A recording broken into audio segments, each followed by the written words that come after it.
continuing our After Hours. I'm your host, Elwood Jones, and joining me, of course, is my co-host, Miss Kimlo. Hello. Tonight, we continue our Jamie Lee Curtis double feature. Previously, on a previous episode, we obviously looked at Virus from 1999, and tonight we are going to be taking a look at Kim's pick of Knives Out by Rian Johnson from 2019. Knives Out obviously being the mystery thriller and the first of a potential trilogy of films. When it came to Knives Out, this was just sort of like an impulse pick for yourself because you sort of caught part of it, is that right? Yes. It just seemed to align perfectly well with things because I had caught it while I was watching TV with my mom. Yeah. And then I left halfway through, and because, you know, when you're watching with your mom, you're not really watching the movie, you're chatting about other things. So it's really just, it was just really like something that I really thought was really fun, but I didn't have the focus or the time to really like finish the movie when I was there. So it was a great opportunity since, you know, your pick for After Hours was Jamie Lee Curtis film, so why not? Definitely not. Why not? I mean, Jamie Lee Curtis, I think, is one of those actors that I could potentially do a season either here or just on my own sort of blogging antics, really. I think she's got such an interesting filmography of work. There's a few actors that sort of fall into that category. I mean, someone like maybe like Robert Forster, Christopher Walken, perhaps. There's a small amount of actors who just have just really interesting filmographies that you kind of want to sort of dive into. So definitely a chance to do a double feature on Jamie Lee Curtis was certainly an opportunity to look at. And certainly this was also one that I'd not seen, which also surprised me because it's directed by Rian Johnson, who did Brick, and he did The Lovers Bloom, he did Looper, and he did that Star Wars movie, The Last Jedi, which I don't believe people liked. Well, I've watched none of those movies that he's done, so... Okay. If it doesn't have Star Wars in the title, it's actually not too bad. That's all I can really say about Rian Johnson. I mean, he's a director who falls into that sort of American indie category. I mean, obviously with Brick, it was a noir movie but set in a high school, starring Joseph Gordon-Levitt, which was just fantastic. Brothers Bloom was a con movie, and Looper was his take on the time travel movie. But with this one, he originally started production on this back when he was directing Looper, but unfortunately due to being committed to doing Star Wars The Last Jedi, he was forced to put it back until he'd finished sort of like the post-production for that film, in which case he spent like 7 months just working on this, really wanting to put together like an Agatha Christie style mystery, while also drawing inspiration from the likes of Sleuth, the 1970s version, to craft together a real old school kind of mystery here, where we obviously have this master detective investigating a mysterious death of the head of a wealthy household, where there are plenty of suspects and a really mysterious crime to be solved. But Kim, I mean, opening thoughts on this one. I mean, we're obviously not going to give away who did it, and I think even if we did tell you who did it, I think the real charm of this movie is how they did it. But what did you sort of think of Knives Out as your opening thoughts then? I thought it was really good. I think, you know, right away, Knives Out is one of those films where when you look at it, it's very appealing in the sense that the cast is so stacked, right? You have such, you know, like, not only is it just Jamie Lee Curtis, but you have, like, Michael Shannon, who is a really good actor. You have, you know, Don Johnson, which, I mean, we've discussed him before in the Quentin Tarantino season. I think he was in, The Hateful Eight, I think. And then we have, you know, like, Chris Evans, which is, you know, not being Captain America. It's true. And then we have Toni Collette, which really has gained a lot of fame for, you know, a lot of different indie films. And then coming into some of the bigger roles, too. And that's just, like the tip of the iceberg in that sense, because obviously you also have Daniel Craig, who comes in with his southern accent. And it's a fun flick. I do agree that it feels a lot like, the times when you were reading like an Agatha Christie or a Hercule Poirot type of story.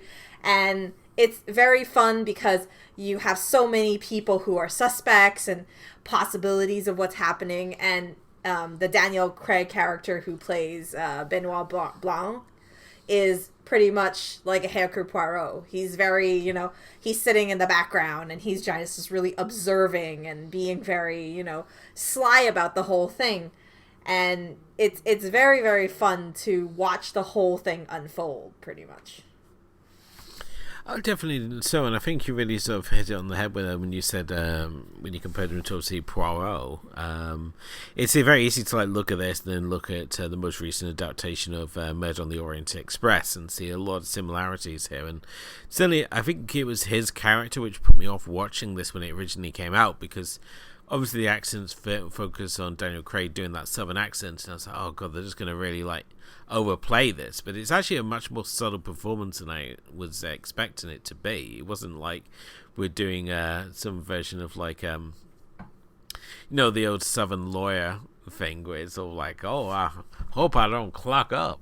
just really playing it up, and I thought it's like that could just drive me nuts. But with his character, as you said, right away, I mean, they're doing the initial sort of statements of these characters, and all of them are just played by these fantastic actors, and they're all introduced, and they're just all as hideous as each other, but they've all got potential reasons for wanting to kill their father, Harlan Frombury, who's a mystery novelist, but at the same time he's sort of like an industrialist. He's basically the backbone of this family, when they're all sort of keen to get their hands on his wealth.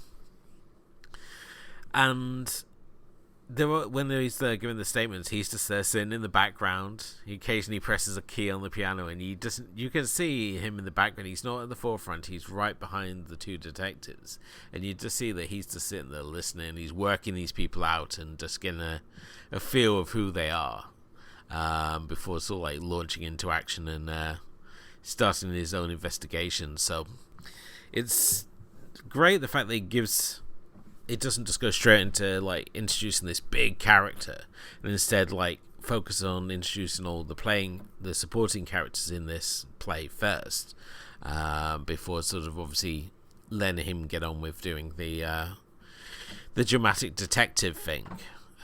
Did you have a particular favorite family member here? Because as I said, they're a very colorful bunch. Oh yeah, for sure. They are a very colorful bunch, but I think that while it is very much about the family themselves, the Thrombys themselves, I feel like the character that really does stand out is Ana de Armas, who plays the caretaker. The caretaker, and yes, she's the nurse, isn't she? Yeah, so. Exactly. She takes I feel like her character is done really well.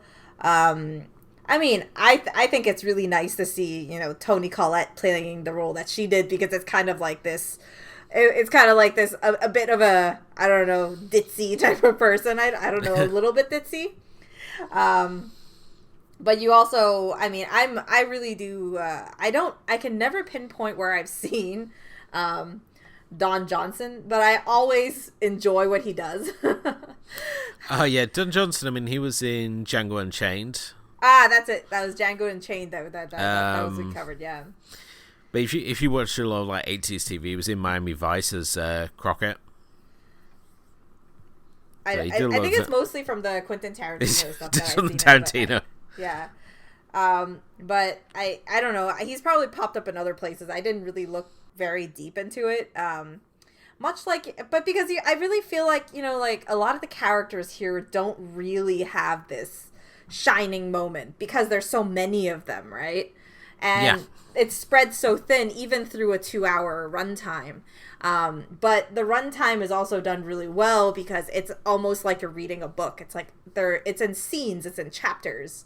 So you have the first scene, which is like the structure of it where you're investigating this family. And then the second one, you jump over and then you're like talking about the caretaker and, you know, her witness because she's outside of the family. She has nothing to gain from this and blah, blah, blah, right?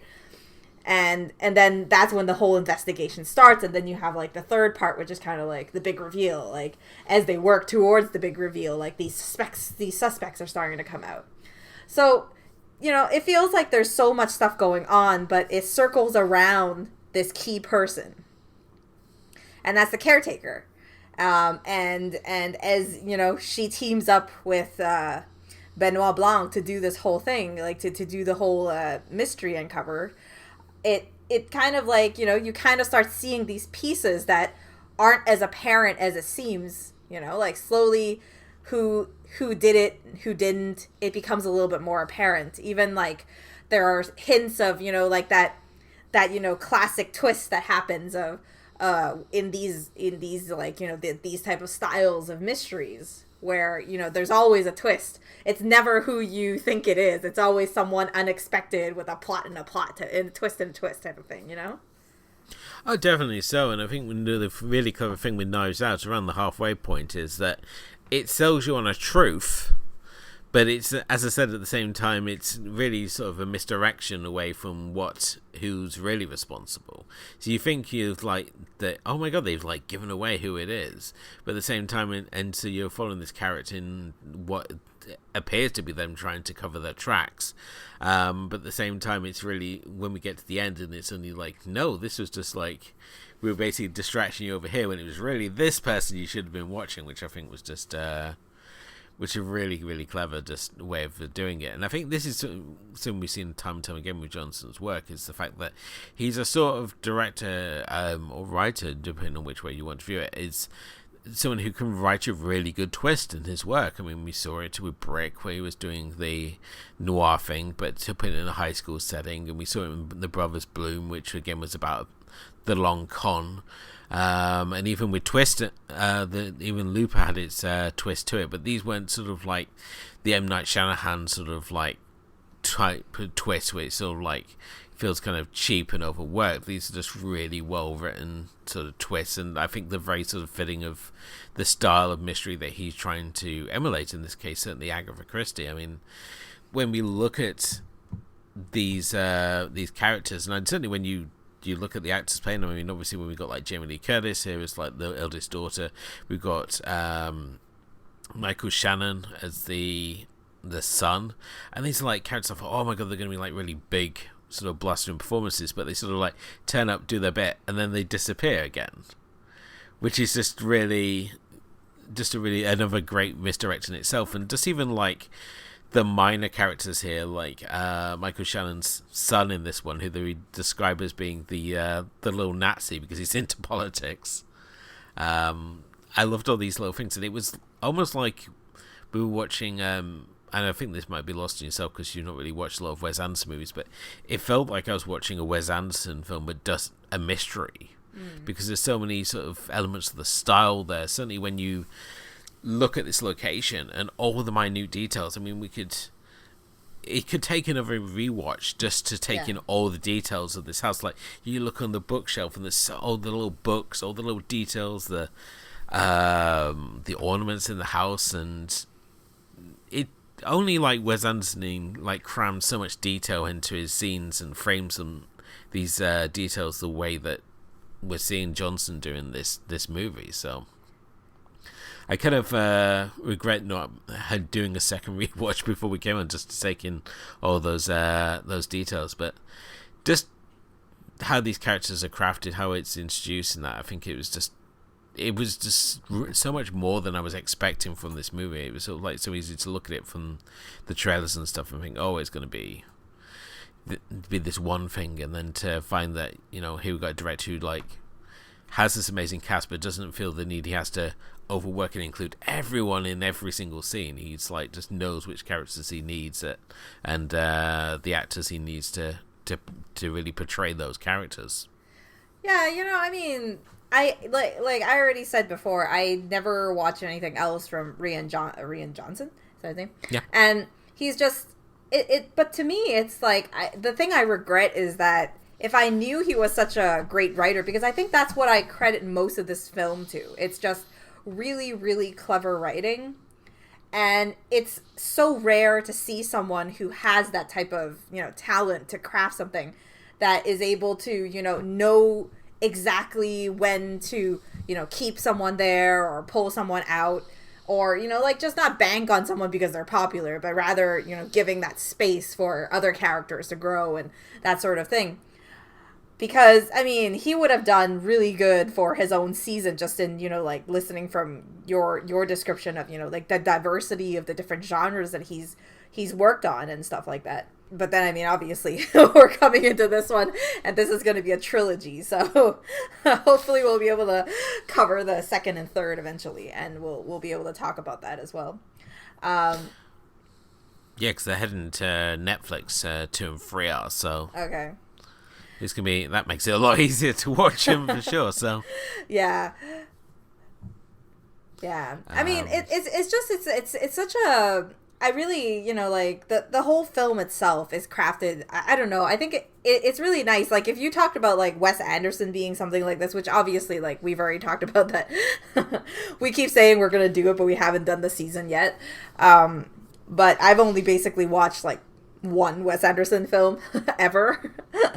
So it's hard for me to compare to him, but I mean, yeah, in the sense that like if Wes Anderson is anything like Rian Johnson, then I mean I'm looking forward to to the season for sure. I think certainly when it comes to Rian Johnson and Wes Anderson, I think both of them have got this sort of unique style to their work. They both sort of... With Rian Johnson, it's more harder to pin down, whereas Wes Anderson's got in like has like a real sort of whimsy to it. It's got a feeling that he's brought together a bunch of like old books and everything sort of like it could possibly exist. It's nice to say. It seems when you watch it, sort of like notes down what these sort of styles are, and I think with Rian Johnson, it's very much everything that exists in these worlds. You have a feeling that it could actually exist. It all sort of makes sense. That we're very much in. He creates these worlds, and the same way that Wes Anderson creates worlds. Whereas other directors, they sort of like. They just have more sort of settings for their film. I think. Perhaps Sofia Coppola comes close with some of her work, but her work is still sort of grounded more in like the realism when we like look at things such as like Virgin Suicides and Lost in Translation, even something like Somewhere. There's still that sense of realism to it, whereas there's a sort of surreal edge to when we look at Johnson's work and Wes Anderson's work. So all three directors certainly have this talent for creating worlds. It's these two which sort of like have that sort of surreal sort of edge to them, which makes them sort of, they feel like worlds that you want to escape into. And I think again this is just makes it such a, it just really outlines how well he's achieved his goal of creating like a Agatha Christie novel, because you look at this and it's like this could be an Agatha Christie novel, but at the same time it's not like having to be setting like early turn of the sort of century sort of thing like we'd see with like Pro. It didn't have to be set in like the 1940s, but at the same time we've got like a 1940s style mystery, but we're very much in the modern day, as we get sort of we have reminders of, because it's easy to sort of slip into it and think, oh, this is sort of like a period piece, and then we have scenes like as one character describes it, the most ridiculous car chase ever. That reminds you, it's like, oh no, we are still modern day. Even like the characters like watching murder mysteries at the start and things like that, which I thought was a nice touch. So, I mean, there are like, you were talking about the details of the film itself, and I think that obviously you make a really good point that it's a movie that is well worth a second watch, because you'd probably be able to catch a lot more of the little details. But I think that the standout piece of this whole thing is that Game of Thrones-esque chair looking thing, like with all like, it almost looked like a chair, but I wasn't sure if it was a chair, but it was like full of knives, and it was just like a match to the film itself being called Knives Out, right? And you wondered whether that whole thing would come into play at one point. But it was just such an impressive, like setup, because even in those little moments that you spent with the character of Harlan Thrombey, which is, portrayed really, really well by Christopher Plummer, even though it is kind of like more of a cameo role, I guess.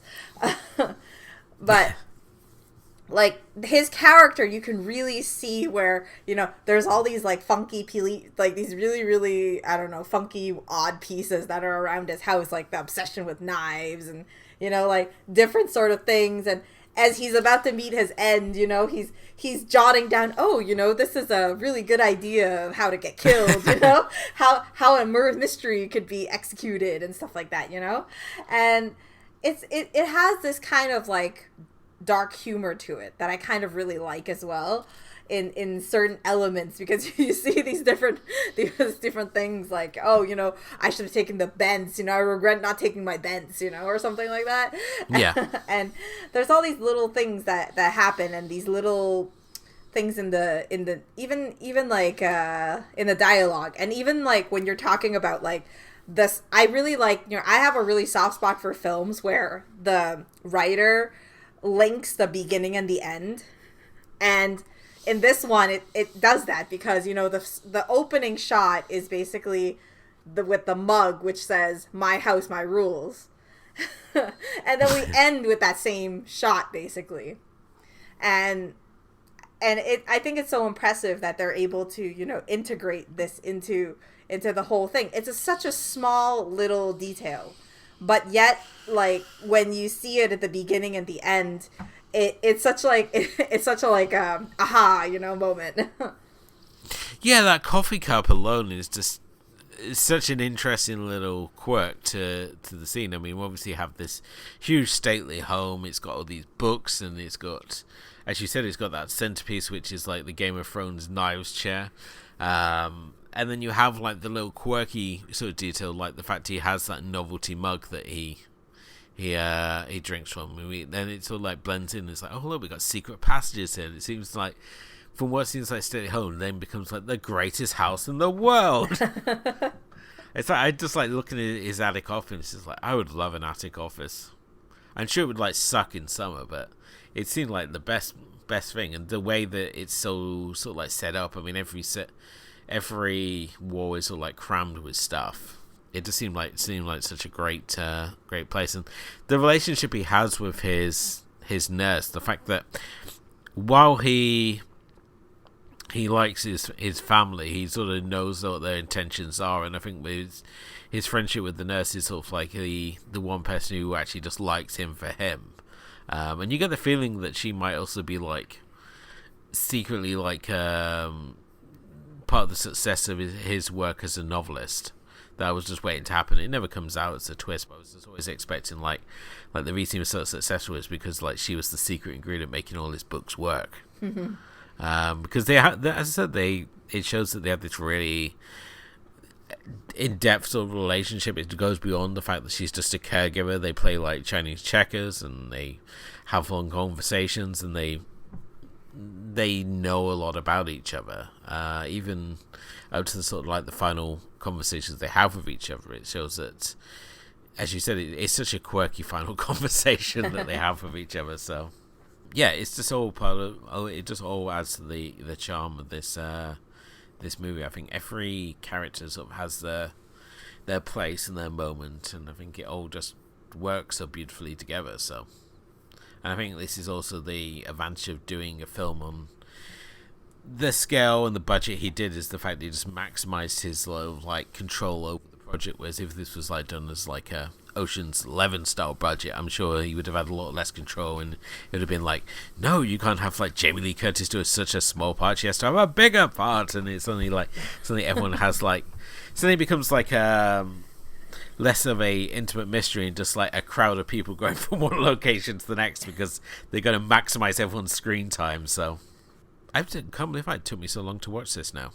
Yeah, absolutely. Like, I think, like, a lot of times, I feel like I feel like a lot of times is what happens is that when movies fall into that Oscar bait, I end up avoiding it for reasons just, not only is it for, all the talk that's around it, all the praise that's around it, all the hype that's around it. And I end up kind of foregoing it because you never know. Because right now, so a lot of times Oscar movies are just like real downers, Oh, and, yeah. And the majority of them are still very much that. But recent years, we've seen movies like this, which pop up, which have a lot of style, and obviously, like, they don't end up winning much. But, like, there is a lot of merit to what's been done there. And even just that recognition is really, really nice to see.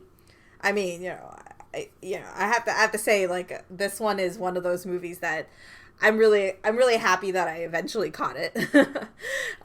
It does help definitely that the sequel and the sequels are going to be on Netflix for sure, so that we can actually look at the two films We can easier. watch them when they come out.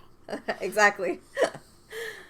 Yeah, I mean, obviously Daniel Craig is going to be returning for the sequels as Benoit Blanc, so I guess he's going to be the Poirot-style character at the centre of these mysteries. Whether Johnson decides to continue it past the trilogy, I really don't know. He just obviously has announced that he's going to do the two films essentially back to back, with Netflix carrying the bill for this one. I think it was like the tune of like 496 million or something that they paid for the rights. Fun little bits of trivia for you. The detective, named Harlan Fromby, is taken from the 1981 Choose Your Own Adventure Whodunit, Who Killed Harlow Fromby. Whereas the title Knives Out is just based on a Radiohead song because Johnson's a big fan. But something about the term Knives Out that just stuck with him, and he felt that like using it in the film, so that's where he uses his title. And then obviously came up with that wonderful chair, which I think we all want in our house now. For some reason, when I saw that chair, it was sort of like, oh, is he in knives manufacture or something? I didn't realise it was just like a quirky thing of he just liked to collect knives. Because you instantly assume when someone's like wealthy that they invented or created something. And I thought, well, maybe it's something to do with knives, but no, it's really not. I thought it was pretty nifty because all of these things, you always have these eccentric writers and stuff like that. And I think it really fits into his character because, he is a murderer novelist, a mystery novelist. It's true. So looking at different types of knives and different types of weapons and stuff like that seems like something right up his alley. It also plays in really well for the end. We get like an earlier comment about that his character makes about knives and prop knives, and it just really comes in nicely in the end. Yeah. Anything else you want to talk about in this one? I know it's hard to discuss a mystery without giving the mystery away. Yeah, exactly. But Knives Out is available to watch pretty much everywhere, and as I said, more than likely by the time this comes out, and it'll be back on Netflix again, because I can't see them picking up 2 and 3 and not picking up the rights to this one as well. Yes, definitely go check out Knives Out. I think it's a big thumbs up for both myself and Kim. Well, it's certainly not my film of the year. It's certainly a very high contender. Thank you in the meantime for listening. If you haven't done already, please do hit the like and subscribe button wherever you happen to be listening to this. Leave us a review. Let us know what you think of the show. Is it a host or ways to profile the show? You can follow us on Facebook and Twitter and Instagram. Come and say hi to us there. And you can also check out our blog, which is Movies and Tea Podcast at WordPress.com, which has got our full archive of episodes from everything from our Paul W. S. Anderson season, Guillermo del Toro, Sofia Coppola, our season of kick-ass female directors, and Quentin Tarantino, to name but just a few. We also have our Friday Film Club, where every Friday myself and Kim pick a film to highlight. Sometimes the theme, sometimes there's not, but either way it's a chance to talk about more of the movies that we like. But until next time, I'm trying to think what we got coming up next now. We have Studio Ghibli. Oh, yes. But our next episode is going to see us kicking off season 8. 9. 9. Losing track of these. Our next episode is going to see us kicking off season 9. And Kim, who is going to be our director of focus for season 9? We're going to be looking at Hayao Miyazaki. Yep. Yeah. One of the founding fathers of obviously Studio Ghibli, and a director who we will no doubt cover his many quirks as we cover his contributions to the Studio Ghibli filmography over the course of the season. Yeah. But we'll obviously... and it's going to be a season long of animated films. We've never done any animated films here, I think. No, we have not. So we're going to do a whole season of them. Yeah, because the closest we've come was the animated scenes in Kill Bill Volume 1. We did do Resident Evil. We did do Resident Evil animated films. That was the closest we ever did, yes. Yeah, we did a whole episode just looking at animated Resident Evil movies, didn't we? But no, we're going to kick it all off with Casa Cagliostro, a Lupin the Third adventure. But you can join us obviously for that on our next episodes. But until then, thank you for listening. Thank you to my co-host Kim, and we'll be back next time to talk about Castle of Cagliostro. Good night.